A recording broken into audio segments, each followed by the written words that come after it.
قل يجمع بيننا ربنا ثم يفتح بيننا بالحق وهو الفتاح العليم۔ کہو ہمارا رب ہم کو جمع کرے گا، پھر ہمارے درمیان ٹھیک ٹھیک فیصلہ کر دے گا، وہ ایسا زبردست حاکم ہے جو سب کچھ جانتا ہے۔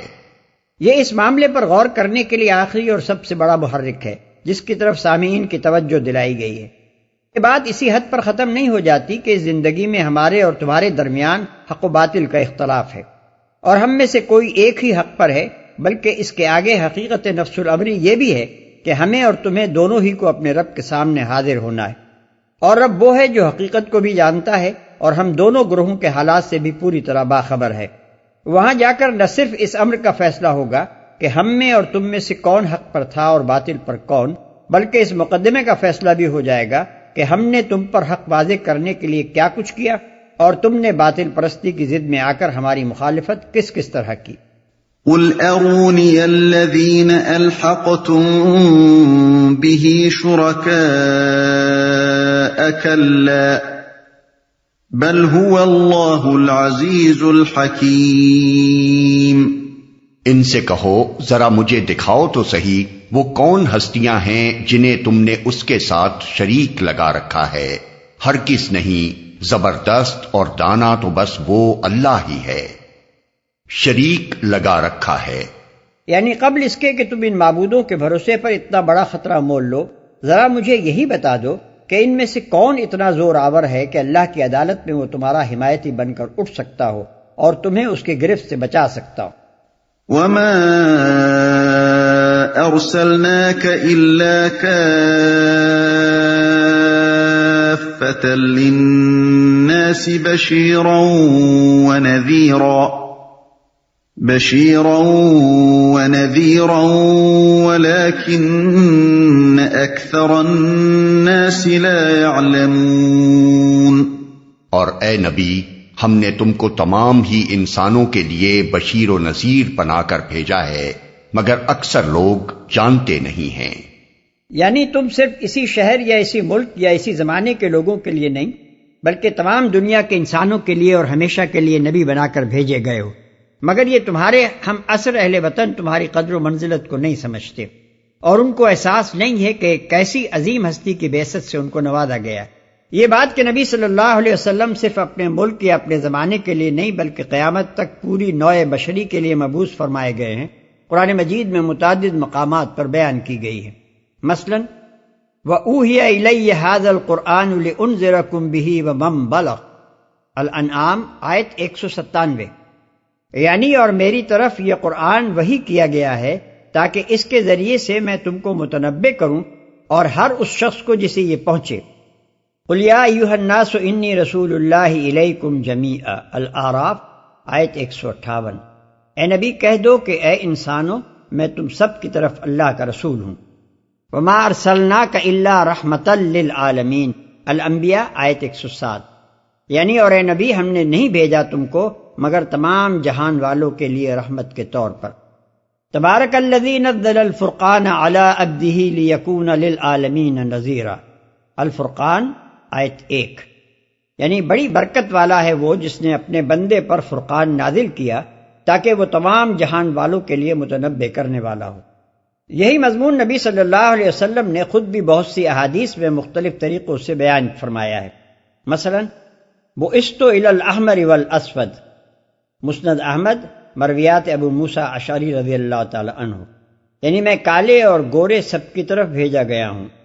اما انا فارسلت الی الناس كلهم عامة وكان من قبل انما يرسل الى قومه، مسند احمد، مرویات عبداللہ بن عمر بن عاص، یعنی میں عمومیت کے ساتھ تمام انسانوں کی طرف بھیجا گیا ہوں، حالانکہ مجھ سے پہلے جو نبی بھی گزرا ہے وہ اپنی قوم کی طرف بھیجا جاتا تھا۔ وَكَانَ النَّبِيُّ يَبْعَثُ إِلَىٰ قَوْمِهِ خَاصَّةً وَبُعِثْتُ إِلَى النَّاسِ عَامَّةً، بخاری و مسلم، من حدیث جابر بن عبداللہ۔ یعنی پہلے ہر نبی خاص اپنی قوم کی طرف مبعوث ہوتا تھا اور میں تمام انسانوں کے لیے مبعوث ہوا ہوں۔ بُعِثْتُ أَنَا وَالسَّاعَةُ كَهَاتَيْنِ یعنی اصبعین، بخاری و مسلم، یعنی میری بعثت اور قیامت اس طرح ہیں یہ فرماتے ہوئے نبی صلی اللہ علیہ وسلم نے اپنی 2 انگلیاں اٹھائیں۔ مطلب یہ تھا کہ جس طرح ان 2 انگلیوں کے درمیان کوئی تیسری انگلی حائل نہیں ہے، اسی طرح میرے اور قیامت کے درمیان بھی کوئی نبوت نہیں ہے، میرے بعد بس قیامت ہی ہے اور قیامت تک میں ہی نبی رہنے والا ہوں۔ وَيَقُولُونَ مَتَى هَذَا الْوَعْدُ إِن كُنتُمْ صَادِقِينَ۔ یہ لوگ تم سے کہتے ہیں کہ وہ قیامت کا وعدہ کب پورا ہوگا اگر تم سچے ہو۔ یعنی جس وقت کے متعلق ابھی تم نے کہا ہے کہ ہمارا رب ہم کو جمع کرے گا اور ہمارے درمیان ٹھیک ٹھیک فیصلہ کر دے گا، وہ وقت آخر کب آئے گا؟ ایک مدت سے ہمارا اور تمہارا مقدمہ چل رہا ہے، ہم تمہیں بار بار جھٹلا چکے ہیں اور کھلم کھلا تمہاری مخالفت کیے جا رہے ہیں، اب اس کا فیصلہ کیوں نہیں کر ڈالا جاتا؟ قُل لَّكُم مِّيعَادُ يَوْمٍ لَّا تَسْتَأْخِرُونَ عَنْهُ سَاعَةً وَلَا تَسْتَقْدِمُونَ۔ کہو تمہارے لیے ایک ایسے دن کی میعاد مقرر ہے جس کے آنے میں نہ ایک گھڑی بھر کی تاخیر تم کر سکتے ہو اور نہ ایک گھڑی بھر پہلے اسے لا سکتے ہو۔ دوسرے الفاظ میں اس جواب کا مطلب یہ ہے کہ اللہ تعالیٰ کے فیصلے تمہاری خواہشات کے تابع نہیں ہیں کہ کسی کام کے لیے جو وقت تم مقرر کرو اسی وقت پر وہ اس کام کو کرنے کا پابند ہو۔ اپنے معاملات کو وہ اپنی ہی ثوابدید کے مطابق انجام دیتا ہے۔ تم اسے کیا سمجھ سکتے ہو کہ اللہ کی اسکیم میں نوع انسانی کو کب تک اس دنیا کے اندر کام کرنے کا موقع ملنا ہے، کتنے اشخاص اور کتنی قوموں کی کس کس طرح آزمائش ہونی ہے، اور کون سا وقت اس کے لیے موزوں ہے کہ اس دفتر کو لپیٹ دیا جائے اور تمام اولین و آخرین کو محاسبے کے لیے طلب کر لیا جائے۔ اس کام کا جو وقت اللہ ہی کی اسکیم میں مقرر ہے اسی وقت پر یہ کام ہوگا، نہ تمہارے تقاضوں سے وہ وقت 1 سیکنڈ پہلے آئے گا اور نہ تمہاری التجاؤں سے وہ 1 سیکنڈ کے لیے ٹل سکے گا۔ وَقَالَ الَّذِينَ كَفَرُوا لَن نُّؤْمِنَ بِهَذَا الْقُرْآنِ وَلَا بِالَّذِي بَيْنَ يَدَيْهِ وَلَوْ تَرَىٰ إِذِ الظَّالِمُونَ مَوْقُوفُونَ عِندَ رَبِّهِمْ يَرْجِعُ بَعْضُهُمْ إِلَىٰ بَعْضٍ الْقَوْلَ يقول الذين استضعفوا للذين استكبروا لولا أنتم لكنا مؤمنين۔ یہ کافر کہتے ہیں کہ ہم ہرگز اس قرآن کو نہ مانیں گے اور نہ اس سے پہلے آئی ہوئی کسی کتاب کو تسلیم کریں گے۔ کاش تم دیکھو ان کا حال اس وقت جب یہ ظالم اپنے رب کے حضور کھڑے ہوں گے، اس وقت یہ ایک دوسرے پر الزام دھریں گے۔ جو لوگ دنیا میں دبا کر رکھے گئے تھے وہ بڑے بننے والوں سے کہیں گے کہ اگر تم نہ ہوتے تو ہم مومن ہوتے، نہ اس سے پہلے آئی ہوئی کسی کتاب کو تسلیم کریں گے۔ مراد ہیں کفار عرب جو کسی آسمانی کتاب کو نہیں مانتے تھے۔ ہم مومن ہوتے یعنی عوام الناس جو آج دنیا میں اپنے لیڈروں، سرداروں، پیروں اور حاکموں کے پیچھے آنکھیں بند کیے چلے جا رہے ہیں اور ان کے خلاف کسی ناصح کی بات پر کان دھرنے کے لیے تیار نہیں ہیں، یہی عوام جب اپنی آنکھوں سے دیکھ لیں گے کہ حقیقت کیا تھی اور ان کے یہ پیشوا انہیں کیا باور کرا رہے تھے، اور جب انہیں یہ پتہ چل جائے گا کہ ان رہنماؤں کی پیروی انہیں کس انجام سے دوچار کرنے والی ہے، تو یہ اپنے ان بزرگوں پر پلٹ پڑیں گے اور چیخ چیخ کر کہیں گے کہ کمبختو تم نے ہمیں گمراہ کیا، تم ہماری ساری مصیبتوں کے ذمہ دار ہو، تم ہمیں نہ بہکاتے تو ہم خدا کے رسولوں کی بات مان لیتے۔ قال الذين استكبروا للذين استضعفوا أنحن صددناكم عن الهدى بعد إذ جاءكم بل كنتم مجرمين۔ وہ بڑے بننے والے ان دبے ہوئے لوگوں کو جواب دیں گے، کیا ہم نے تمہیں اس ہدایت سے روکا تھا جو تمہارے پاس آئی تھی؟ نہیں، بلکہ تم خود مجرم تھے۔ یعنی وہ کہیں گے کہ ہمارے پاس ایسی کوئی طاقت نہ تھی جس سے ہم چند انسان تم کروڑوں انسانوں کو زبردستی اپنی پیروی پر مجبور کر دیتے۔ اگر تم ایمان لانا چاہتے تو ہماری سرداریوں اور پیشوائیوں اور حکومتوں کا تختہ الٹ سکتے تھے۔ ہماری فوج تو تم ہی تھے، ہماری دولت اور طاقت کا سرچشمہ تو تمہارے ہی ہاتھ میں تھا، تم نذرانے اور ٹیکس نہ دیتے تو ہم مفلس تھے، تم ہمارے ہاتھ پر بیعت نہ کرتے تو ہماری پیری ایک دن نہ چلتی، تم زندہ باد کے نعرے نہ مارتے تو کوئی ہمارا پوچھنے والا نہ ہوتا، تم ہماری فوج بن کر دنیا بھر سے ہمارے لیے لڑنے پر تیار نہ ہوتے تو ایک انسان پر بھی ہمارا بس نہ چل سکتا تھا۔ اب کیوں نہیں مانتے کہ دراصل تم خود اس راستے پر چلنا چاہتے، تم خود اس راستے پر نہ چلنا چاہتے تھے جو رسولوں نے تمہارے سامنے پیش کیا تھا۔ تم اپنی اغراض اور خواہشات کے بندے تھے اور تمہارے نفس کی یہ مانگ رسولوں کی بتائی ہوئی راہ تقویٰ کے بجائے ہمارے ہاں پوری ہوتی۔ تم حرام و حلال سے بے نیاز ہو کر عیش دنیا کے طالب تھے اور وہ ہمارے پاس ہی تمہیں نظر آتا تھا۔ تم ایسے پیروں کی تلاش میں تھے جو تمہیں ہر طرح کے گناہوں کی کھلی چھوٹ دیں اور کچھ نذرانے لے کر خدا کے ہاں تمہیں بخشوا دینے کی خود ذمہ داری لے لیں۔ تم ایسے پنڈتوں اور مولویوں کے طلبگار تھے جو ہر شرک اور ہر بدعت اور تمہارے نفس کی ہر دل پسند چیز کو عین حق ثابت کر کے تمہارا دل خوش کریں اور اپنا کام بنائیں۔ تم کو ایسے جال سازوں کی ضرورت تھی جو خدا کے دین کو بدل کر تمہاری خواہشات کے مطابق ایک نیا دین گھڑیں۔ تم کو ایسے لیڈر درکار تھے جو کسی نہ کسی طرح تمہاری دنیا بنا دیں، خواہ عاقبت بگڑے یا درست ہو۔ تم کو ایسے حاکم مطلوب تھے جو خود بد کردار اور بد دیانت ہوں اور ان کی سرپرستی میں تمہیں ہر قسم کے گناہوں اور بد کرداریوں کی چھوٹ ملی رہے۔ اس طرح ہمارے اور تمہارے درمیان برابر کے لین دین کا سودا ہوا تھا۔ اب تم کہاں یہ ڈھونگ رچانے چلے ہو کہ گویا تم بڑے معصوم لوگ تھے اور ہم نے زبردستی تمہیں بگاڑ دیا تھا۔ وقال الذين استضعفوا للذين استكبروا بل مكر الليل والنهار إذ تأمروننا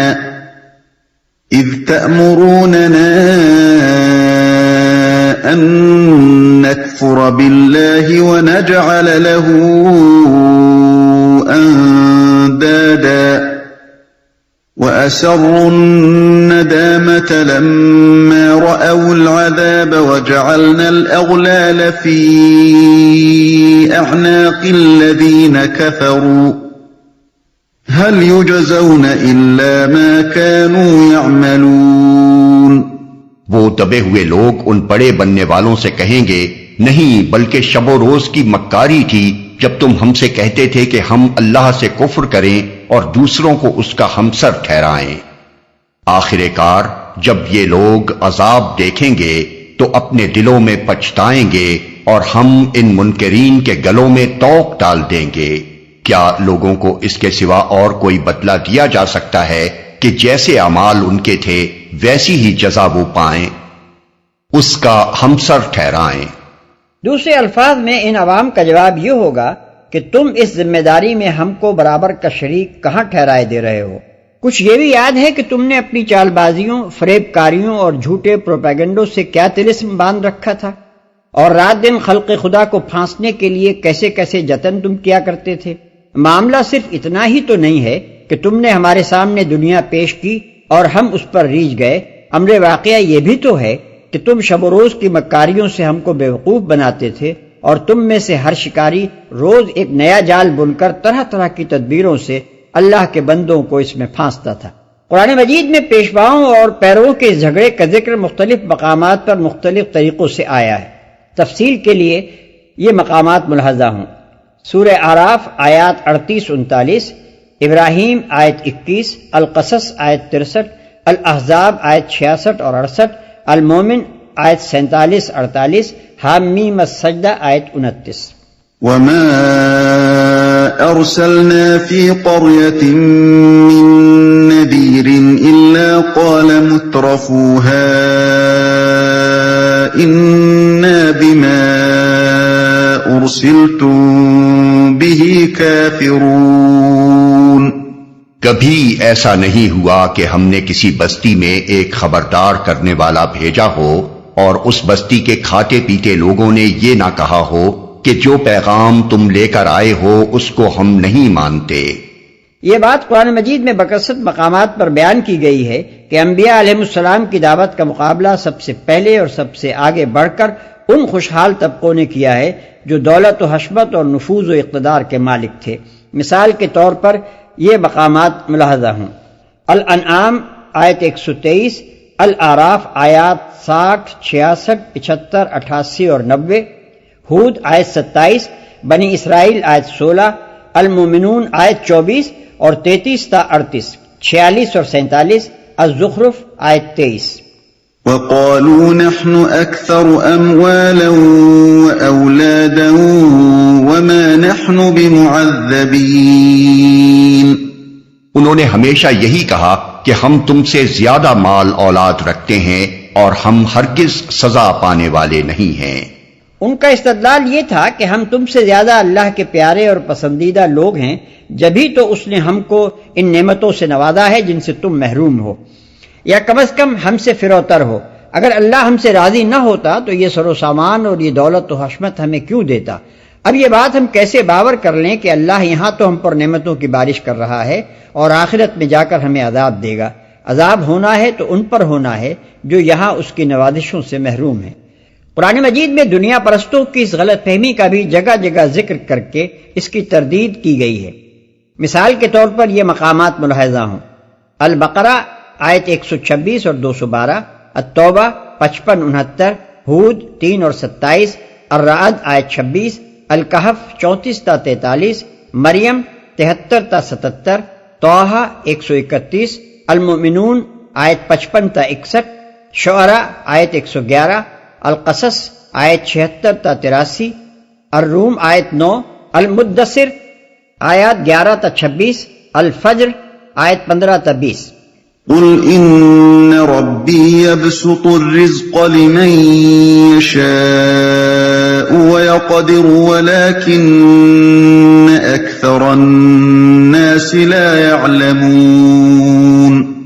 اے نبی ان سے کہو میرا رب جسے چاہتا ہے کشادہ رزق دیتا ہے اور جسے چاہتا ہے نپا تلا عطا کرتا ہے، مگر اکثر لوگ اس کی حقیقت نہیں جانتے۔ یعنی دنیا میں رزق کی تقسیم کا انتظام جس حکمت و مصلحت پر مبنی ہے اس کو یہ لوگ نہیں سمجھتے، اور اس غلط فہمی میں پڑ جاتے ہیں کہ جسے اللہ کشادہ رزق دے رہا ہے وہ اس کا محبوب ہے، اور جسے تنگی کے ساتھ دے رہا ہے وہ اس کے غضب میں مبتلا ہے۔ حالانکہ اگر کوئی شخص ذرا آنکھیں کھول کر دیکھے تو اسے نظر آ سکتا ہے کہ بسا اوقات بڑے ناپاک اور گھناونے کردار کے لوگ نہایت خوشحال ہوتے ہیں، اور بہت سے نیک اور شریف انسان جن کے کردار کی خوبی کا ہر شخص معترف ہوتا ہے تنگ دستی میں مبتلا پائے جاتے ہیں۔ اب آخر کون صاحب عقل آدمی یہ کہہ سکتا ہے کہ اللہ کو یہ پاکیزہ اخلاق کے لوگ ناپسند ہیں اور وہ شریر و خبیث لوگ ہی اسے بھلے لگتے ہیں؟ وما أموالكم ولا أولادكم بالتي تقربكم عندنا زلفى إلا من آمن وعمل صالحا فأولئك لهم جزاء الضعف بما عملوا وهم في الغرفات آمنون۔ یہ تمہاری دولت اور تمہاری اولاد نہیں ہے جو تمہیں ہم سے قریب کرتی ہو، ہاں مگر جو ایمان لائے اور نیک عمل کرے، یہی لوگ ہیں جن کے لیے ان کے عمل کی دوہری جزا ہے اور وہ بلند و بالا عمارتوں میں اطمینان سے رہیں گے۔ نیک عمل کرے، اس کے دو مطلب ہو سکتے ہیں اور دونوں ہی صحیح ہیں۔ ایک یہ کہ اللہ سے قریب کرنے والی چیز مال اور اولاد نہیں ہے بلکہ ایمان و عمل صالح ہے۔ دوسرے یہ کہ مال اور اولاد صرف اس مومن صالح انسان ہی کے لیے ذریعہ تقرب بن سکتے ہیں جو اپنے مال کو اللہ کی راہ میں خرچ کرے اور اپنی اولاد کو اچھی تعلیم و تربیت سے خدا شناس اور نیک کردار بنانے کی کوشش کرے۔ اطمینان سے رہیں گے، اس میں ایک لطیف اشارہ اس امر کی طرف بھی ہے کہ ان کی یہ نعمت لازوال ہوگی اور اس اجر کا سلسلہ کبھی منقطع نہ ہوگا، کیونکہ جس عیش کے کبھی ختم ہو جانے کا خطرہ ہو اس سے انسان پوری طرح مطمئن ہو کر لطف اندوز نہیں ہو سکتا۔ اس صورت میں یہ دھڑکا لگا رہتا ہے کہ نہ معلوم کب یہ سب کچھ چھن جائے۔ والذین يسعون فی آیاتنا معاجزین اولئک فی العذاب محضرون۔ رہے وہ لوگ جو ہماری آیات کو نیچا دکھانے کے لیے دوڑ دھوپ کرتے ہیں تو وہ عذاب میں مبتلا ہوں گے۔ قل ان ربی یبسط الرزق لمن یشاء من عباده ويقدر له وما انفقتم من شيء فهو يخلفه وهو خير الرازقين۔ اے نبی ان سے کہو میرا رب اپنے بندوں میں سے جسے چاہتا ہے کھلا رزق دیتا ہے اور جسے چاہتا ہے نپا تلا دیتا ہے۔ جو کچھ تم خرچ کر دیتے ہو اس کی جگہ وہی تم کو اور دیتا ہے، وہ سب رازقوں سے بہتر رازق ہے۔ جسے چاہتا ہے نپا تلا دیتا ہے۔ اس مضمون کو بتکرار یہاں بیان کرنے سے مقصود اس بات پر زور دینا ہے کہ رزق کی کمی و بیشی اللہ کی مشیت سے تعلق رکھتی ہے، نہ کہ اس کی رضا سے۔ مشیت الہی کے تحت اچھے اور برے ہر طرح کے انسانوں کو رزق مل رہا ہے۔ خدا کا اقرار کرنے والے بھی رزق پا رہے ہیں اور اس کا انکار کرنے والے بھی۔ نہ رزق کی فراوانی اس بات کی دلیل ہے کہ آدمی خدا کا پسندیدہ بندہ ہے، اور نہ اس کی تنگی اس امر کی علامت ہے کہ آدمی اس کا مغضوب ہے۔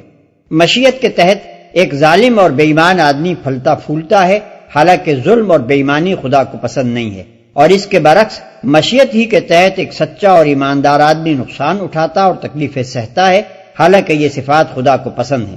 لہذا وہ شخص سخت گمراہ ہے جو مادی فوائد و منافع کو خیر و شر کا پیمانہ قرار دیتا ہے۔ اصل چیز خدا کی رضا ہے، اور وہ ان اخلاقی اوصاف سے حاصل ہوتی ہے جو خدا کو محبوب ہیں۔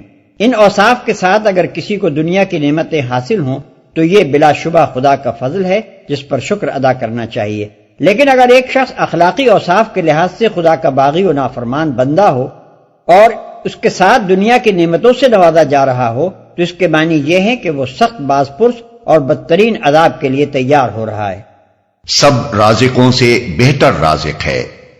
رازق، صانع، موجد، مقتی اور ایسی ہی دوسری بہت سی صفات ایسی ہیں جو اصل میں تو اللہ تعالیٰ ہی کی صفات ہیں مگر مجازاً بندوں کی طرف بھی منسوب ہو جاتی ہیں۔ مثلا ہم ایک شخص کے متعلق کہتے ہیں کہ اس نے فلاں شخص کے روزگار کا بندوبست کر دیا، یا اس نے یہ عطیہ دیا، یا اس نے فلاں چیز بنائی یا ایجاد کی۔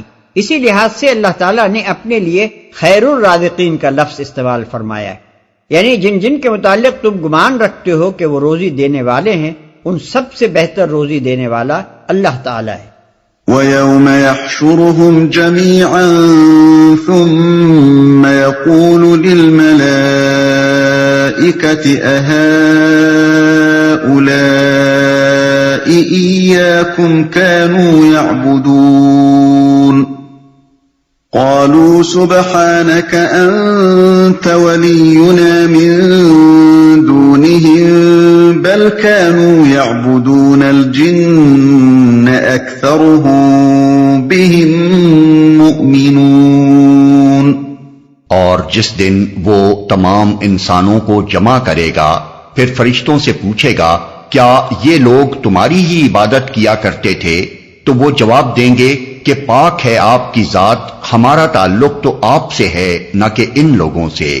دراصل یہ ہماری نہیں بلکہ جنوں کی عبادت کرتے تھے، ان میں سے اکثر انہی پر ایمان لائے ہوئے تھے، عبادت کیا کرتے تھے۔ قدیم ترین زمانے سے آج تک ہر دور کے مشرکین فرشتوں کو دیوی اور دیوتا قرار دے کر ان کے بت بناتے اور ان کی پرستش کرتے رہے ہیں۔ کوئی بارش کا دیوتا ہے تو کوئی بجلی کا اور کوئی ہوا کا، کوئی دولت کی دیوی ہے تو کوئی علم کی اور کوئی موت و ہلاکت کی۔ اسی کے متعلق اللہ تعالیٰ فرما رہا ہے کہ قیامت کے روز ان فرشتوں سے پوچھا جائے گا کہ کیا تم ہی ان لوگوں کے معبود بنے ہوئے تھے؟ اس سوال کا جواب محض دریافت حال نہیں ہے، بلکہ اس میں یہ معنی پوشیدہ ہیں کہ کیا تم ان کی اس عبادت سے راضی تھے؟ کیا تم نے یہ کہا تھا کہ لوگوں ہم تمہارے معبود ہیں، تم ہماری پوجا کیا کرو، یا تم نے یہ چاہا تھا کہ یہ لوگ تمہاری پوجا کریں؟ قیامت میں یہ سوال صرف فرشتوں ہی سے نہیں بلکہ تمام ان ہستیوں سے کیا جائے گا جن کی دنیا میں عبادت کی گئی ہے۔ چنانچہ سورہ فرقان میں ارشاد ہوا ہے وَيَوْمَ يَحْشُرُهُمْ وَمَا يَعْبُدُونَ مِن دُونِ اللَّهِ فَيَقُولُوا أَأَنْتُمْ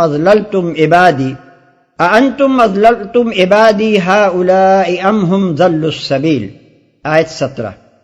یعنی جس روز اللہ تعالیٰ ان لوگوں کو اور ان ہستیوں کو جن کی یہ اللہ کے سوا عبادت کرتے ہیں جمع کرے گا، پھر پوچھے گا کیا تم نے میرے ان بندوں کو گمراہ کیا تھا یا یہ خود راہ راست سے بھٹک گئے تھے؟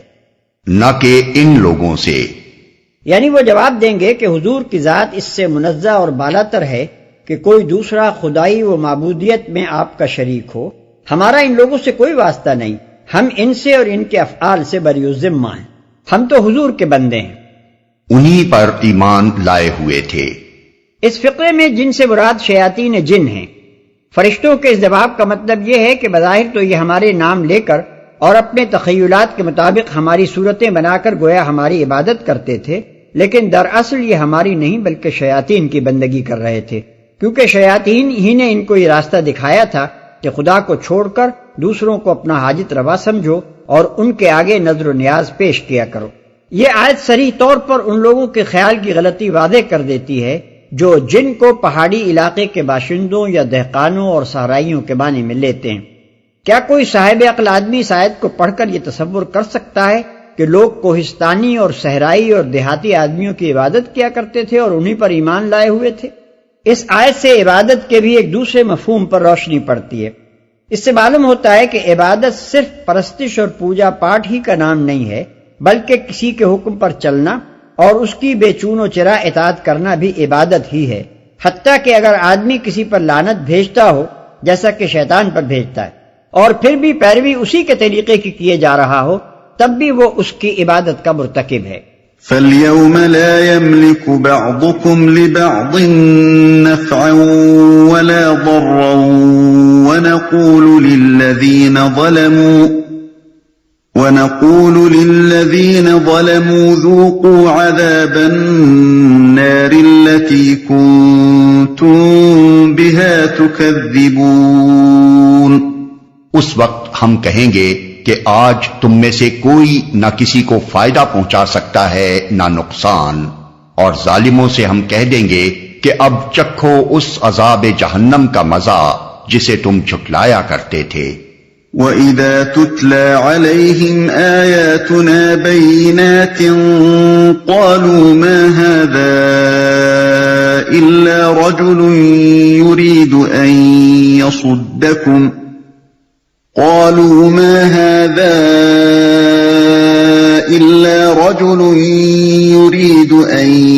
يَصُدَّكُمْ عَمَّا كَانَ يَعْبُدُ آبَاؤُكُمْ وَقَالُوا مَا هَذَا إِلَّا إِفْكٌ مُفْتَرًى وَقَالَ الَّذِينَ كَفَرُوا لِلْحَقِّ لَمَّا جَاءَهُمْ إِنْ هَذَا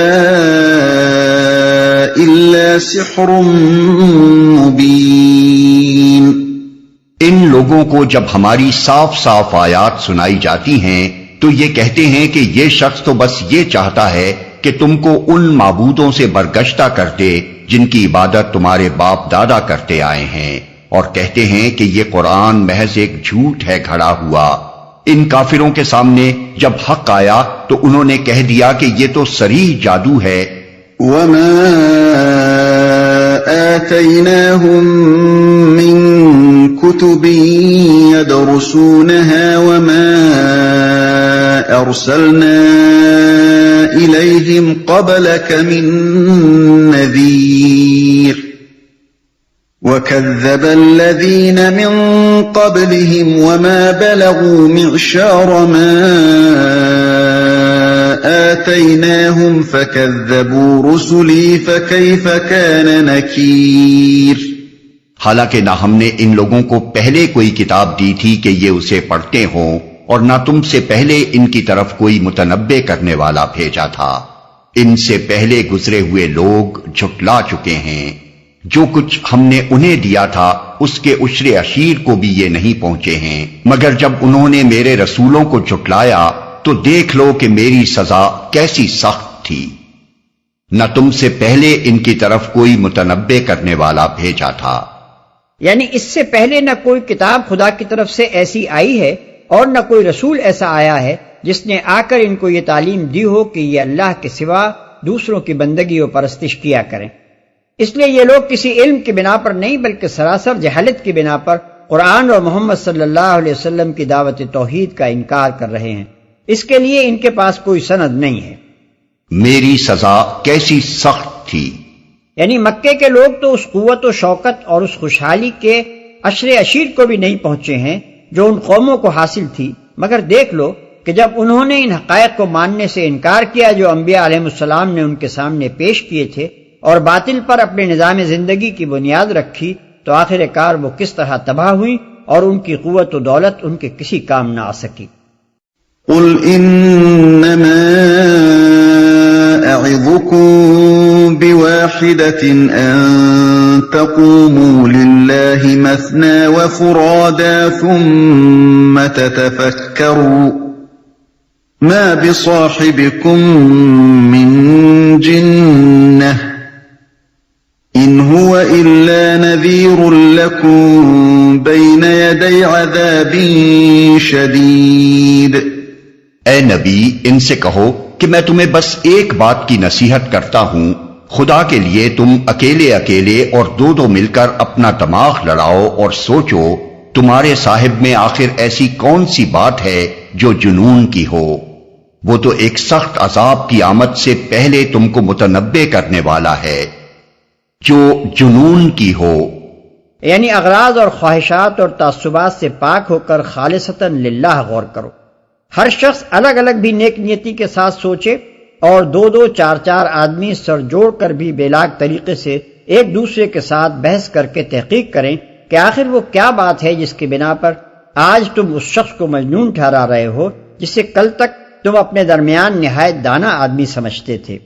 آخر نبوت سے تھوڑی ہی مدت پہلے کا تو واقعہ تھا کہ تعمیر کعبہ کے بعد حجر اسود نصب کرنے کے مسئلے پر جب قبائل قریش باہم لڑ پڑے تھے تو تم ہی لوگوں نے بالاتفاق محمد صلی اللہ علیہ وسلم کو حکم تسلیم کیا تھا، اور انہوں نے ایسے طریقے سے اس جھگڑے کو چکایا تھا جس پر تم سب مطمئن ہو گئے تھے۔ جس شخص کی عقل و دانش کا یہ تجربہ تمہاری ساری قوم کو ہو چکا ہے، اب کیا بات ایسی ہو گئی کہ تم اسے مجنون کہنے لگے؟ ہٹ دھرمی اور ضد کی بات تو دوسری ہے، مگر کیا واقعی تم اپنے دلوں میں بھی وہی کچھ سمجھتے ہو جو اپنی زبانوں سے کہتے ہو؟ تم کو متنبع کرنے والا ہے۔ یعنی کیا یہی وہ قصور ہے جس کی بنا پر تم اسے جنون کا مریض ٹھہراتے ہو؟ کیا تمہارے نزدیک عقل مند وہ ہے جو تمہیں تباہی کے راستے پر جاتے دیکھ کر کہے شاباش بہت اچھے جا رہے ہو، اور مجنون وہ ہے جو تمہیں برا وقت آنے سے پہلے خبردار کرے اور فساد کی جگہ صلاح کی راہ بتائے؟ قل ما سألتكم من أجر فهو لكم إن أجري إلا على الله وهو على كل شيء شهيد۔ ان سے کہو اگر میں نے تم سے کوئی اجر مانگا ہے تو وہ تم ہی کو مبارک رہے، میرا اجر تو اللہ کے ذمے ہے اور وہ ہر چیز پر گواہ ہے، تم ہی کو مبارک رہے۔ اصل الفاظ ہیں ما سألتکم من اجر فہو لکم۔ اس کا ایک مطلب تو وہ ہے جو اوپر ہم نے ترجمے میں بیان کیا ہے، اور دوسرا مطلب یہ بھی ہو سکتا ہے کہ تمہاری بھلائی کے سوا میں اور کچھ نہیں چاہتا، میرا اجر بس یہی ہے کہ تم درست ہو جاؤ۔ اس مضمون کو دوسری جگہ قرآن مجید میں یوں ادا کیا گیا ہے، قل ما اسألکم علیہ من اجر الا من شاء ان یتخذ الی ربہ سبیلا، الفرقان آیت 57۔ یعنی اے نبی صلی اللہ علیہ وسلم ان سے کہو میں اس کام پر تم سے کوئی اجر اس کے سوا نہیں مانگتا کہ جس کا جی چاہے وہ اپنے رب کا راستہ اختیار کر لے۔ وہ ہر چیز پر گواہ ہے۔ یعنی الزام لگانے والے جو کچھ چاہیں الزام لگاتے رہیں، مگر اللہ سب کچھ جانتا ہے، وہ گواہ ہے کہ میں ایک بے غرض انسان ہوں، یہ کام اپنے کسی ذاتی مفاد کے لیے نہیں کر رہا ہوں۔ قل ان ربی یقذف بالحق علام الغیوب۔ ان سے کہو میرا رب مجھ پر حق کا القاء کرتا ہے اور وہ تمام پوشیدہ حقیقتوں کا جاننے والا ہے، حق کا القاء کرتا ہے۔ اصل الفاظ ہیں یقذف بالحق، اس کے ایک معنی یہ ہے کہ وحی کے ذریعے سے وہ علم حق میرے اوپر القاء کرتا ہے، اور دوسرے معنی یہ ہے کہ وہ حق کو غالب کر رہا ہے، باطل کے سر پر حق کی ضرب لگا رہا ہے۔ قل جاء الحق وما يبدئ الباطل وما يعيد۔ کہو حق آ گیا ہے اور اب باطل کے کیے کچھ نہیں ہو سکتا۔ قل ان ضللت فانما اضل على نفسي وان اهتديت فبما يوحي الي ربي انه سميع قریب۔ کہو اگر میں گمراہ ہو گیا ہوں تو میری گمراہی کا وبال مجھ پر ہے، اور اگر میں ہدایت پر ہوں تو اس وحی کی بنا پر ہوں جو میرا رب میرے اوپر نازل کرتا ہے، وہ سب کچھ سنتا ہے اور قریب ہی ہے۔ اس زمانے کے بعد لوگوں نے اس آیت سے یہ استدلال کیا ہے کہ اس کی روح سے نبی صلی اللہ علیہ وسلم گمراہ ہو سکتے تھے بلکہ ہو جایا کرتے تھے۔ اسی لیے تو اللہ تعالیٰ نے خود حضور صلی اللہ علیہ وسلم ہی کی زبان سے یہ کہلوا دیا کہ اگر میں گمراہ ہوتا ہوں تو اپنی گمراہی کا خود ذمہ دار ہوتا ہوں، اور راہ راست پر میں بس اس وقت ہوتا ہوں جب میرا رب مجھ پر وحی یعنی آیات قرآنی نازل کرتا ہے۔ اس غلط تعویل سے یہ ظالم گویا یہ ثابت کرنا چاہتے ہیں کہ حضور صلی اللہ علیہ وسلم کی زندگی معاذ اللہ ہدایت و ضلالت کا مجموعہ تھی، اور اللہ تعالیٰ نے کفار کے سامنے حضور صلی اللہ علیہ وسلم سے یہ اعتراف اس لیے کروایا تھا کہ کہیں کوئی شخص آپ صلی اللہ علیہ وسلم کو بالکل ہی راہ راست پر سمجھ کر آپ کی مکمل پیروی نہ اختیار کر بیٹھے۔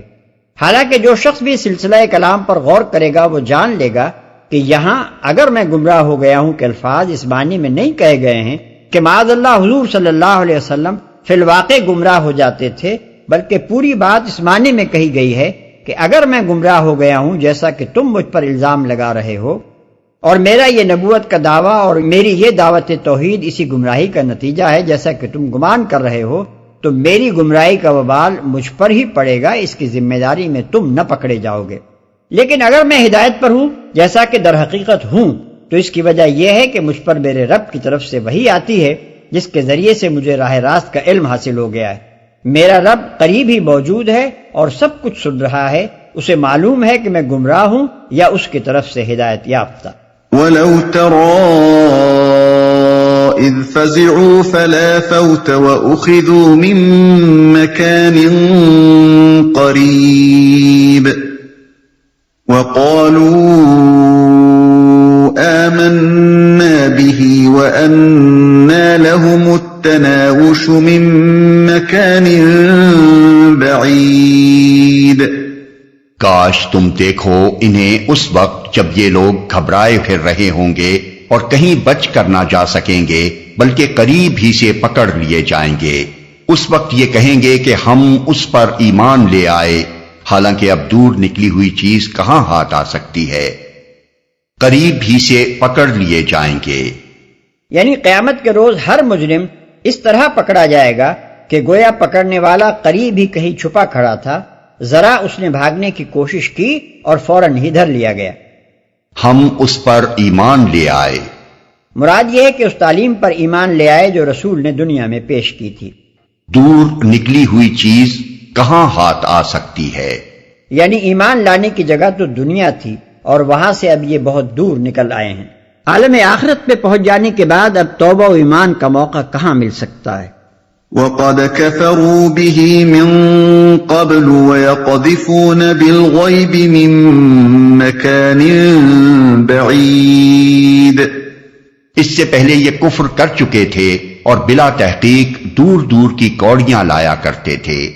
یعنی رسول صلی اللہ علیہ وسلم اور تعلیمات رسول اور اہل ایمان پر طرح طرح کے الزامات لگاتے، آوازیں کستے اور فکر چست کرتے تھے۔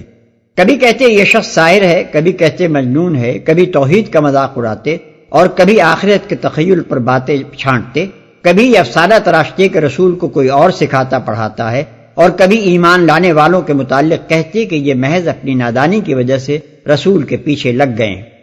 وَحِيلَ بَيْنَهُمْ وَبَيْنَ مَا يَشْتَهُونَ كَمَا فُعِلَ بِأَشْيَاعِهِمْ مِنْ قَبْلُ إِنَّهُمْ كَانُوا فِي شَكٍّ مُّرِيبٍ۔ اس وقت جس چیز کی یہ تمنا کر رہے ہوں گے اس سے محروم کر دیے جائیں گے، جس طرح ان کے پیش رو ہم مشرب محروم ہو چکے ہوں گے۔ یہ بڑے گمراہ کن شک میں پڑے ہوئے تھے۔ در حقیقت شرک اور دہریت اور انکار آخرت کے عقائد کوئی شخص بھی یقین کی بنا پر اختیار نہیں کرتا اور نہیں کر سکتا، اس لیے کہ یقین صرف علم سے حاصل ہوتا ہے، اور کسی شخص کو بھی یہ علم حاصل نہیں ہے کہ خدا نہیں ہے، یا بہت سے خدا ہیں، یا خدائی کے اختیارات میں بہت سی ہستیوں کو دخل حاصل ہے، یا آخرت نہیں ہونی چاہیے۔ بس جس نے بھی دنیا میں یہ عقائد اختیار کیے ہیں اس نے محض قیاس و گمان پر ایک عبارت کھڑی کر لی ہے جس کی اصل بنیاد شک کے سوا اور کچھ نہیں ہے، اور یہ شک انہیں سخت گمراہی کی طرف لے گیا ہے۔